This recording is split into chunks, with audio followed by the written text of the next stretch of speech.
Tere kõigile! Mul on väga hea meel, et ma saan siin esimesena kohe kõiki närvi ajada sellise väga pikantse teemaga. Ja miks ma siin olen, siis tõepoolest ma olen natuke oma magistritöö raames uurinud Eesti Nõukogude pärandit ja siis selle üle ka natukene mõelnud, arvestades viimaseid sündmusi. Ja esiteks ei saa siis kuidagi nüüd üle ega ümber sellest ehitusseaduse muudatust siis soovivast eelnõust, mis nüüd võeti ka vastu. Et selle järgi siis tekitatakse selline salajane komisjon, kes hindab, kas hoone avalikult nähtav osa, avalikult eksponeeritud monument, skulptuur, ausammas või muu taoline rajatis õhutab vaenu või toetab või õigustab okupatsioonirežiimi, agressiooniakti, genotsiidi, inimsuse vastast kuritegu või sõjakuriteo toimepanemist. Ja mul on siin selline slaid ühest Instagrami lehest Juhtministeerium, mis siis minu meelest väga tabavalt iseloomustab seda eelnõu. Ja kõik see, mis ma siin lugesin, et mis siis nagu tuleb nagu nii-öelda tuvastada, et kui sellised riukalikud lurjused objektid ja sümbolid siis tuvastatakse, siis nad tuleb omavalitsustel 3 kuu jooksul eemaldada. Ja Justiitsministeerium tõdeb, et sellega pannakse punkt punamonumentide ajastule. Ja ma siin olen antropoloogilisest huvist lugenud selliseid kommentaare Postimehes ja meedias, et inimesed on tõesti nagu väga häiritud ja ütlevad, et tõesti, et ega minu pärand see ju ei ole, mina keeldun sellest punapärandist kategooriliselt. Aga selles mõttes, et mulle tundub, et selline natuke võib-olla mustvalge nägemus selle punapärandi osas on natuke nagu selline kaitsemehhanism, et selline autopiloodil kiiresti võtame kõik maha, et siis meil justkui saavad kõik korda meiega. Ja nüüd natuke tundub, et see on ka nagu poliitilisel põhjusel riiklikult toetatud selle eelnõu osas, selle asemel, et pigem demokraatlikult selgitada või oleks diskussioon, et nagu et avalikkusele ei olegi nagu antud sellist võimalust tegelikult süvitsi minna selle probleemiga. Ja näiteks eelnõus on ka selline võidurõõmus lause, et eelnõu pakub kohalikele omavalitsustele kaua igatsetud selgesõnalist tuge punavõimu ülistavate monumentide ja sümboolika eemaldamiseks. Siis tegelikult ei ole ju nii, et meil on 30 aastat olnud Võsas ja Sireli-Põõsas mingisugused monumendid, mis siis tohutult terroriseerivad kogukondi. Aga pigem, mis tegelikult seesama eelnõu ka toetab, on, kui nad tegid ise siis nagu nii-öelda uuringu, et mida siis inimesed arvavad, siis tegelikult arvamusi oli tohutult erinevaid. Ja tõesti oli siis protsent inimesi, kes ütlesid, et jah, need teevad meile haiget, aga seda oli umbes niimoodi 20 midagi ulatuses, 20% midagi natuke peale. Ja kõiki teisi arvamusi oli ka väga erinevaid ja ka üsna niimoodi samavõrdselt. Et see tegelikult kinnitab seda, mida ma olen nagu ise märganud, et tegelikult need punamonumendid ei häirinud inimesi, et tegelikult neid ei märgatud, sest need kõige sellised punasemad, kõige agressiivsemad isikusümbolid, isikumonumendid on meil juba ju pärast taasiseseisvumist 90-ndatel juba ära koristatud ja et tegelikult need, mis meil praegu on, inimesed on nagu nendega juba leppinud. Aga nüüd siis kuidagi seda paanikat nii-öelda riiklikult hoitakse pildil ja tehakse suuremaks ja see on natuke kurb. Ja ma ikkagi jätkan selle Instagrami absurdilehe slaididega, sest ma isiklikult, nii palju kui ma olen lugenud seda eelnõud, et need selliseid tõsiselt võetavaid akadeemilisi pilte kuidagi ei sünnigi panna. Et see nagu selles mõttes ta iseloomustab ka seda eelnõud, et kõigepealt me siis leiame, et need tammeoksad on keisririigi temaatika ja sümbol, me peame need ära koristama ja mõne aja pärast me leiame, et tegelikult kolmlõvi on ka Taani võimusümbol, et see, minu meelest see eelnõu ongi täpselt selline läbi mõtlemata, läbi kaalutlemata ja sellest nagu võib tullagi ainult see, et me teeme täpselt, et me teeme ühe otsuse ja siis me teeme veel ühe otsuse ja siis läheb aina hullemaks. Et näiteks muidugi ütles justiitsminister, et kõiki me ei pea maha võtma ja kõik ei ole vaenulikud, kõik sümbolid, kõik punatähed. Aga tegelikult, kuidas me seda siis mõõdame, et kuidas me mõõdame, milline sümbol on siis nagu vaenulik ja kuidas ei ole, ja milline ei ole. Ja kuna seal eelnõus oli ka see, et mitte ainult see visuaal ei ole oluline, vaid ka see laieneb ka sellisele tõlgenduslikule valule, mida mingi asi meile põhjustab, siis see tegelikult me võime öelda, et me võime mis iganes nagu öelda, et mis iganes teeb meil haiget ja me võime selle eemaldada.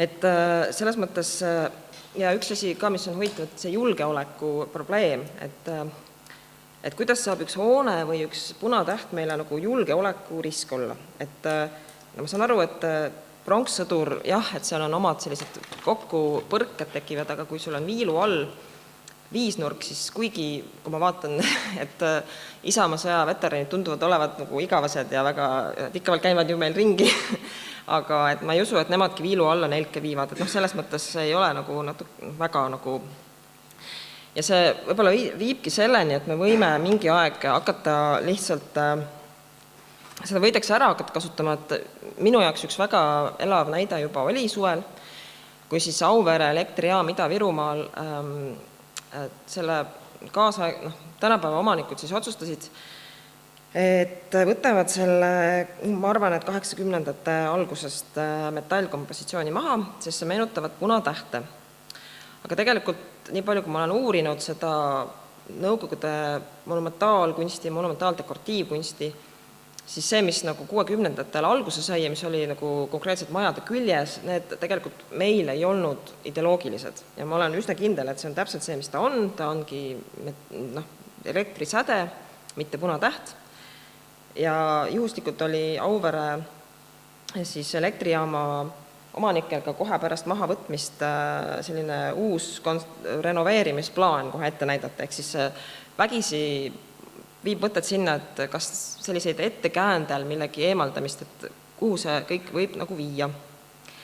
Ja mulle kangesti tundub ka seda, et kui me justkui see eelnõu või üldse, et me tahame justkui nagu tühistada seda Nõukogude režiimi, aga seda justkui nagu samade võtetega üritatakse praegu siis nagu tühistada. Ehk siis seal on ka selline säte, et kui naabril on, ütleme, aias on mingisugune sind häiriv sümbol, siis sa võid sellest teatada ja sa võid politsei kutsuda, ehk siis tuleb selline küüditamise teema kuidagi ja naabri peale kaebamise teema nagu kuidagi väga teravalt silmete. Ja üks asi, mis mind tohutult häirib, on see, et selle seaduse muudatusega nagu justkui võetakse professionaalidelt mõjuvõim täiesti käest ära. Ja ma mõtlen professionaalidele siis muinsuskaitseid, sest komisjon, mis on salajane, mida keegi ei tea, kes seal on, aga seal on peamiselt poliitikud ja ametnikud ja on üks koht on ka muinsuskaitsele. Ehk siis see üks muinsuskaitse seal komisjonis ilmselgelt ei ole väga kaalukas. Ja mis on veel, mis mind häirib, on see, et on läbi käinud siis justiitsministri suu läbi, et ei saa selliseid otsuseid teha kunstiväärtustele tuginedes. Et ma olen väga nõus, et igasugustes komisjonides nagu sellised, mida rohkem spetsialiste, seda ilmselt on viljakam arutelu, aga antud juhul ei ole muinsuskaitse roll ei ole ju tegelikult kunstiväärtuses, vaid mina näen muinsuskaitset kui midagi, mille eesmärgiks on säilitada mälu, säilitada tulevastele põlvedele midagi, millest me võib-olla ise aru ei saa, aga see on nagu selline laiem väärtuste kogu, mis ongi nagu muinsuskaitse minu jaoks nagu eesmärk üldse muinsuskaitse kui niisugune, aga see justkui nagu võetakse nüüd ära, et kuna seal on ka üks selline tore klausel, et loomulikult küsitakse muinsuskaitselt, kui mingi asi on vaja lammutada, aga põhimõtteliselt, kui muinsuskaitse ei ole nõus, siis tehakse uus komisjon, kes siis räägib nii kaua muinsuskaitsega, kui nad saavad oma veast aru. Ehk siis selline absurdne tegelikult ja muinsuskaitse kui niisugune kaotab oma mõjuvõimu ja nagu ma ka ütlesin, et mida mina nagu ise mõtlen, et üks aspekt muinsuskaitse juures on see, et sa jätad tulevastele põlvedele midagi, millest sa võib-olla ise aru ei saa, aga et sa pead nagu võimaldama tulevikus inimestel, näiteks me võime naiivselt siin nagu mõelda, et äkki 200 aasta pärast see agressor on nagu rahunenud ja meil on kõik hästi, et siis need inimesed, kes 200 aasta pärast nagu meil on, et neil oleks midagi tõlgendada ja mõtestada. Ja üks hästi hea näide on Maarjamäe, mis on esiteks, mis minu jaoks on nagu selline väga ideaalne mälestuspaik, kus on kõik tasandid justkui nagu meile nii-öelda, eriti siin pildil on nagu väga hästi näha, et meil on selline, seal on Saksa hauad, seal on Nõukogude hauad, seal on see jääretke obelisk ja selline tohutu kompleks ja kõrval, mis on nagu ka visuaalselt sekundeerib sellele väga hästi, on siis meie enda Eesti kommunismi ohvrite memoriaal. Ja see just, et nad on kõrvuti, et nad on nagu niivõrd hästi, minu jaoks on see maastikuliselt ja väga hästi ja väga mõjus kõik, aga ma saan sellest aru, et see toob siia juurde täpselt need põlvkondade ja erinevate inimeste kogemused, mis täna ei pruugi veel olla nagu selline konsensuslik, et ma olin Mälu instituudi ettekande koosolekul, kus just nimelt arutati seda Maarjamäe probleeme ja mulle tohutult meeldis see diskussioon, mis pärast tekkis, et seal olid kõiksugused inimesed olid tulnud kuulama, noored, vanad, mehed, naised, represseeritud esindajad ja väga elav diskussioon tekkis, ja ma saingi aru, et tegelikult represseeritutele see ei meeldi, see teeb neile haiget, et see on Maarjamäe nagu kõrval ja tekkisidki sellised kahekõne tegelikult, mis on väga hea ja mida peakski praegu palju rohkem olema,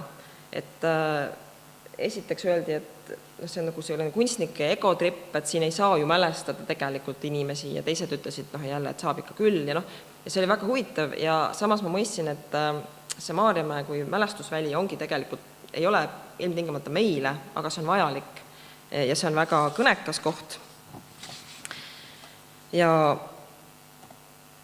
siis üks teine asi, miks mina isiklikult arvan, et punamonumendid ei ole mõtet neid kõiki maha võtta või muuseumisse viia, on see, et see tegelikult ei olnud, kui meie näeme neid sellise võõraste agressorite jaoks püstitatud siis mälestusmärkidena vabastajatele, mis on väga solvav, aga väga sageli on nende monumentide peal Eesti meeste nimed, kes siis samuti hukkusid.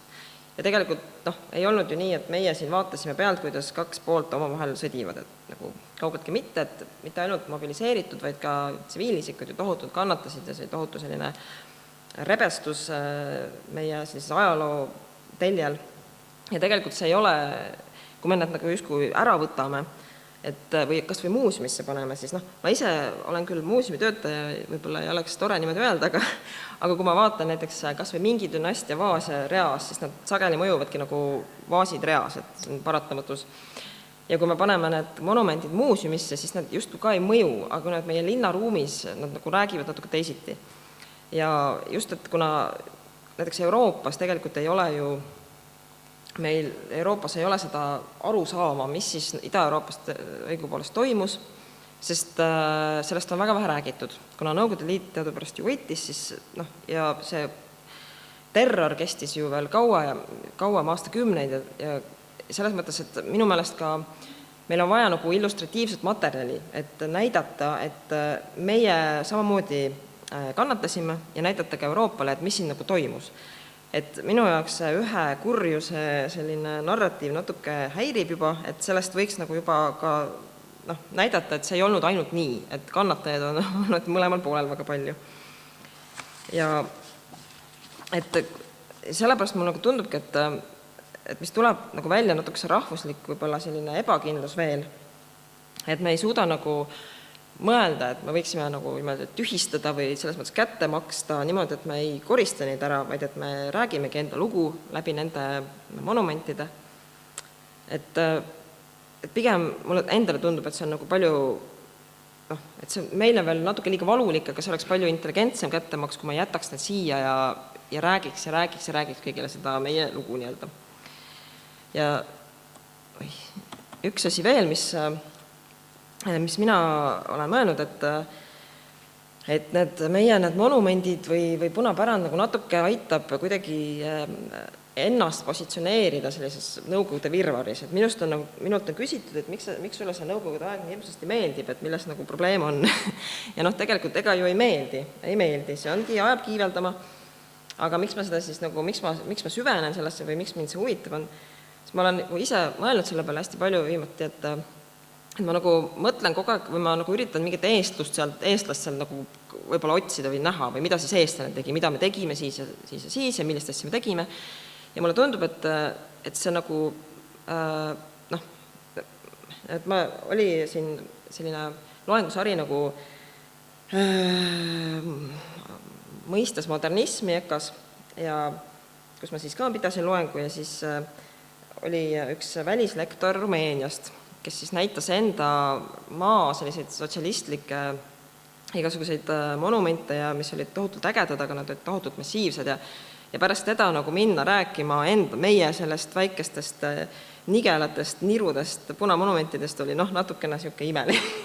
Siis tegelikult ma julgen väita, et see akadeemilise raamatukogu Pannoo on üks meil, eriti 60ndate, selline üks kõige sotsialistlikum, kõige süksam rajum teos, kus on nagu selline sotsialism on tugevalt, kui nagu mujal üldiselt oli, pigem tehti sellist nagu siin Minski pildil on näha, siis meil oli ta natuke selline, et tuvi ja siuke, nagu me, selles mõttes me nagu kunagi ei kaotanud justkui ennast. Mina näen see nii, et me oleme nagu kogu aeg teinud nagu mingit enda asja, ja see tuleb hästi välja, kui vaadata, mida teised tegid, siis sa näedki, et me panime selle tuvi sinna, aga tegelikult, ja samamoodi tegelikult stalinistlik arhitektuur, et mulle tundub küll, et meil tegelikult sellega on päris viisakas on see meil, et kui üldiselt nagu siin teisel slaidil mul on, kui see need Stalini kingitused nii-öelda, mida ta külvas igale poole, endast nagu märgistas neid riike, eks ole, siis need nagu justkui on sellised nagu pompöössed, sellised terve kvartalite suurused, kõrgvad üle linna, nad on nagu ägedad ka, aga nad on nagu natuke õõvastavad, et sellised tohutud pompööstused, siis meil on ta kuidagi selline, ma ütleks, et isegi ma ütleks, et ilus tegelikult, sest ongi, et Eesti-aegsed arhitektid, kes siis pidid hakkama seda tegema, et nad ei olnud huvitatud ja nad ei suutnud nagu kohaneda ja nad ei tahtnudki kohaneda. Ja ka tegelikult Peterburist tulnud arhitektid, kes näiteks Vene kultuurikeskus on vist kindlasti ja ma ei tea, kas see Asula tänav ja need vist ka on Peterburi arhitektide looming, mis on samamoodi ikkagi selline kuidagi nagu meile sobiv. Et selles mõttes aga samas on see stalinistlik maja nii hästi, tavaliselt niivõrd hästi läbi komponeeritud, et kui ma sealt võtaks need viiluväljalt kuskilt need sümbolid maha, siis ta tegelikult enam ei mõju. Et see on nagu stalinistliku arhitektuuri minu meelest üks asi, et ta nagu mõjubki niimoodi tervikuna komponeerituna.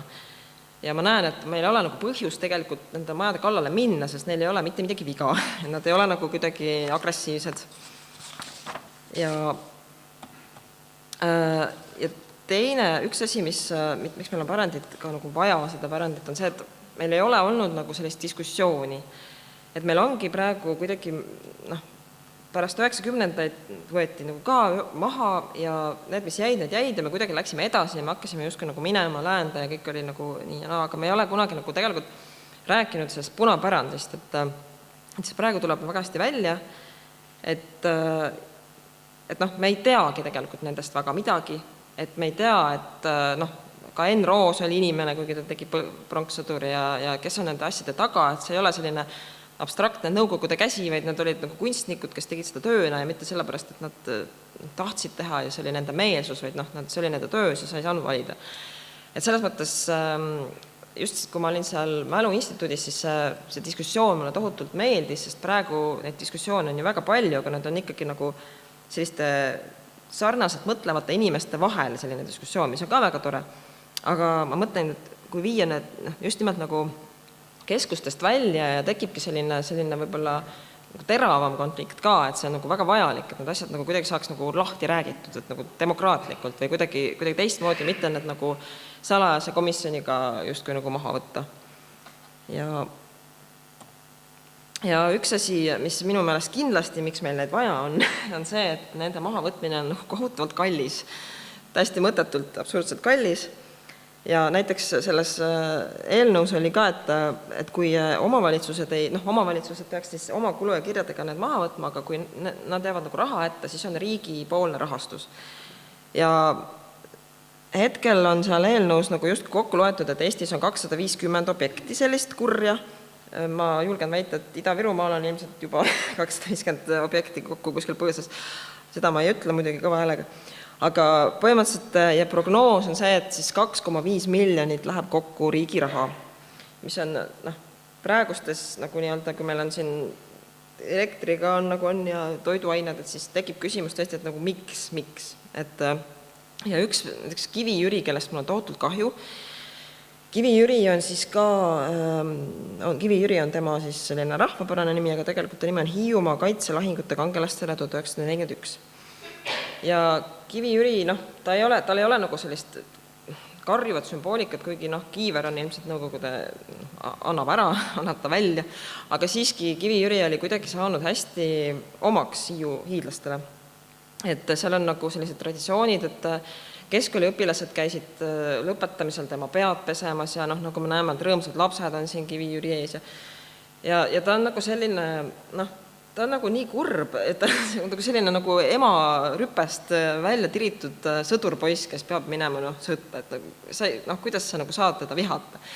Ja võib-olla sellepärast ta saigi nagu kuidagi sümboliks, et keegi ei toonud sinna nelke ja siis üks üle 10 aasta tagasi ta jäi, ta on seal Heltermaa seal tee peal, Kärdla tee peal ja ta jäi nagu ette tee-ehitusele või midagi sellist ja siis taheti ta eemale tõsta. Aga kuna tema alus kaalub 30 tonni ja pea vist natuke vähem, aga mitte väga palju vähem, siis see omavalitsuse esindaja tõdes, et see on nii kallis, et me ei saa seda teha. Aga nüüd, ma eeldan, et need hinnad ei lähe odavamaks, need lähevad kallimaks. Ja nüüd siis suvel alles oli see, et ei, me ei vii Kivi Jüri kuskile, aga nüüd ta ikkagi viidi vist juba ära muuseumisse.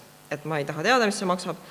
Tegelikult ma tahan küll, sellepärast, et ma ise mõtlen, et kui me nagu paneks need numbrid nagu söödaks avalikkusele, siis võib-olla see viha ka nagu lahtub natukene. Aga jah, et see Kivi Jürist mul on väga kahju, sest ma tunnen, et ta on nagu veelgi kurvem nüüd kuidagi, sest hiidlased on talle nagu selja pööranud. Ja üks lõpetuseks selline asi, et see on Narva tank, et mida siis sellega oleks võinud teha või ei oleks võinud teha, sellest on ka hästi palju räägitud, et kuna minu jaoks see Narva tank ei olnud mingi selles mõttes monument, et ta oli ikkagi selline agressor ja mul ei ole selle vastu midagi, et ära viidi, aga jah, et mida oleks võinud veel teha. Et kuskil ka, kus see oli, kus ta roosaks värviti kuskil riigis, aga näiteks siin on üks tore näide, mis ma hiljuti avastasin, et üks Fluxuse liige, Wolf Vostell, siis 69. aastal tegi sellise installatsiooni nagu betoonliiklus. Ja kuna juba siis oli Lääne-Saksamaal, ma ei mäleta, mis linn see oli, aga Lääne-Saksamaal, kus ta seda tegi, oli juba siis autoprobleem oli päris suur. Ja siis ta tegi sellesse installatsiooni, nagu sellise ühiskonnakriitilise autonduse vastase, et ta sõitis siis sinna, kus see on, pani rakise ümber ja valas oma auto betooni täis, ehk siin sees on auto näiteks. Ja see on nagu selline hästi populaarne installatsioon, mis on ka nagu ajas kuidagi ei vanane, vaid ta ongi nagu selline, kogu aeg leiad sealt midagi, et näiteks oleks tankiga võinud midagi sellist teha või mõtteid. Ka aitäh!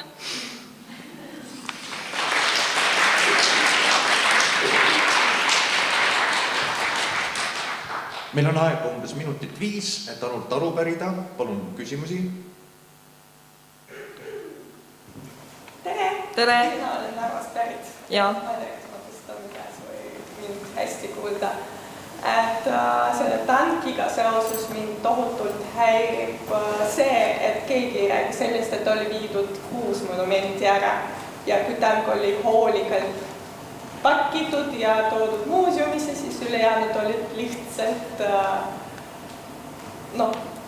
katki tehtud. Ja siis üks näiteks obelisk, mis oli Victoria bassiooni juures, justkui Narva muuseumi valduses, sellest saagiti tähti, ainult tähti maha, mis tekib küsimus, kui see on muuseumi oma, nagu kas riik nii tohib teha museaaliga, justkui või kas täht, keda nagu üldiselt keegi ei näe, et kas ta ei võinud olla dekoratiivne monument, seesama nagu julgeoleku küsimus.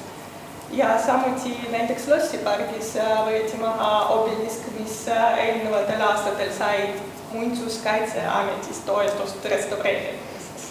Ja nagu mul on hea meel, et mitte kõik ilmselt inimesed, kes komisjonis olid, et nad ei leidnud kõiki monumente, mis juures. Narva lähedal ja samas elektrijaama juures on ka ju peale tähte on veel monumente.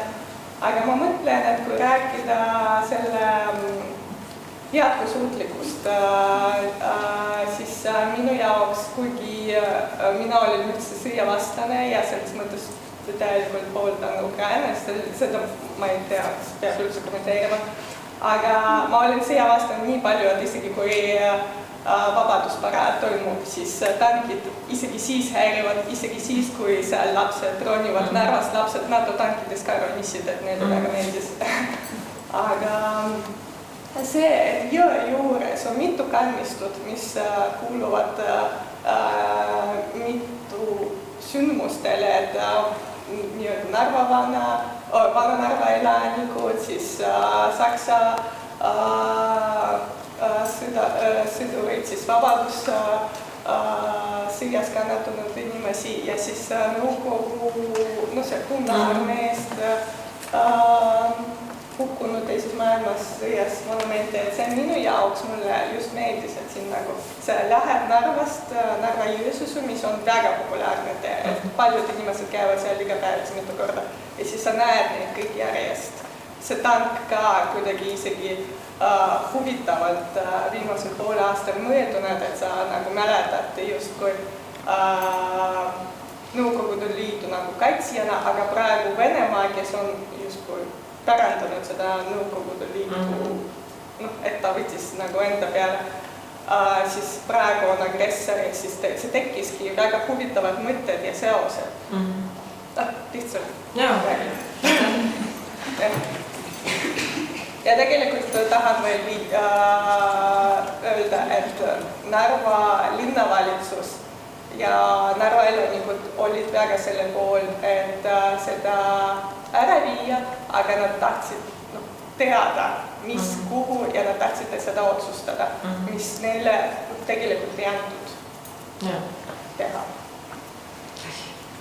Et ma eile kuulasin Kalmi ja seda, kes nüüd oli,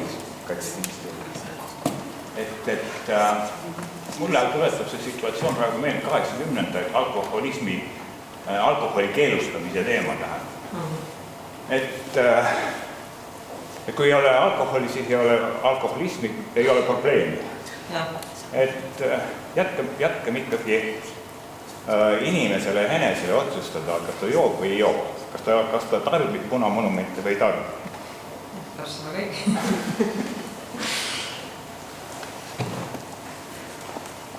Vahepeal on mentikeskkonda ilmunud mõned küsimused koduse publiku hulgast. Kõigepealt üks kommentaar. Arvuliselt suurem osa punamonumentidest moodustavad hauatähised lihtsalt plaadiga, millel on kirje, et igavene au kangelastele, kes on langenud vabaduse ja sõltumatuse eest suures isamasõjas. Ja küsimusena on vormistatud, miks on vajalik, et vabastajad ja vabastajate jutumärkides hauatähised oleksid massiliselt väljaspool surnuaeda oma algses asukohas? Miks ei võiks hauatähised olla rahus kalmistul? Jaa, mul ei ole selle vastu mitte midagi ja ma ausalt öeldes arvan, et kõike ei pea säilitama, kõike ei saa säilitada. Et näiteks Mis ma ise olen mõelnud, et see Timofei Romaškin lendur, kelle siis nii-öelda mälestusmärk võeti kuskilt hästi kiiresti maha, kui see paanika hakkas. Ja minu arust oli see üsna mõttetu mälestusmärk mõttetule inimesele selles Eesti kontekstis, et absoluutselt kõik ei saa säilitada ja absoluutselt miks mitte viia mõned ka tõesti surnuaeda või selles mõttes, et see ei ole selline, et me peame nüüd absoluutselt kõik asjad säilitama meie omas asukohas, et selles mõttes, et see on jällegi diskussiooni koht, valik, et mida me jätame, mida mitte, et mis aitab nagu meie lugu jutustada selles mõttes. Oleks vastus. Võib-olla mitte teiste lugu, aga meie lugu selles mõttes. Ja siin on jälle see küsimus nagu hauapuutumatusest, et see on hoopis teine teema, et kas inimesed kindlasti lahkunute koht oleks justkui nagu surnuaias või kureeritud koht surnutele, aga kas nad äkki võiksid puhata seal, kus nad on? See on lai teema, aga üldiselt ma üldse ei väida, et absoluutselt kõik asjad peavad absoluutselt jääma ja mitte midagi ei tohi mitte kuhugi viia. See oleks minu vastus.